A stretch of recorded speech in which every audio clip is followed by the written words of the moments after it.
New financial year 26, 27 start ஆகிடுச்சு. உங்க business files ஃபுல்லா கம்ப்ளைண்ட்டா இருக்கா? ஃபர்ஸ்ட் இன்வாய்ஸ் சீரிஸ் ரீசெட் பண்ணுங்க. அது கண்டிப்பா ஃப்ரெஷ்ஷா யூனிக்கா இருக்கணும். அந்த சீரிஸ் ஏப்ரல் முதல்ல இருந்து ஃபாலோ பண்ணணும். For example INV/26-27/001. இதனால டூப்ளிகேஷன அவாய்ட் பண்ணலாம். இது ஜிஎஸ்டி ரூல்ஸுக்கு இது மேண்டேட்டரி. எக்ஸ்போர்ட் பண்ற பிசினஸஸ்க்கு எல்யூடி ஃபைலிங் ரொம்ப முக்கியம். டீலே பண்ணா ஒர்க்கிங் கேபிட்டல் பிளாக் ஆகும்.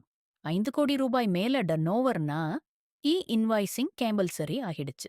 10 கோடி ரூபாய் மேல பிசினஸஸ்க்கு 30 நாளுக்குள்ள இன்வாய்ஸ் ரிப்போர்ட்டிங் ஸ்ட்ரிக்டா ஃபாலோ பண்ண வேண்டியது. ஜிஎஸ்டி 2.0 அப்டேட் இப்போ ஃபுல் எஃபெக்ட்க்கு வந்திருக்கு. இதனால 12% ஸ்லாப் யூஸ் பண்ணக்கூடாது. அதுக்கு பதிலாக ஃபார் ஸ்லாப் ஸ்ட்ரக்சர் காம்பல்சரி யூசேஜுக்கு வந்திருக்கு. GST filing, income tax returns, business registration, tax planning dash எல்லாம் ஒரு இடத்துல வேணும்னா வின்டாக்ஸ் சொல்யூஷன்ஸ் உங்க கம்ப்ளீட் பிசினஸ் கம்ப்ளைண்ட்ஸ் பார்ட்னர். இன்னிக்கே டிஎம் பண்ணுங்க. உங்க பிசினஸ் சேஃப் மற்றும் ஸ்ட்ரெஸ் ஃப்ரீயா நடத்தலாம்.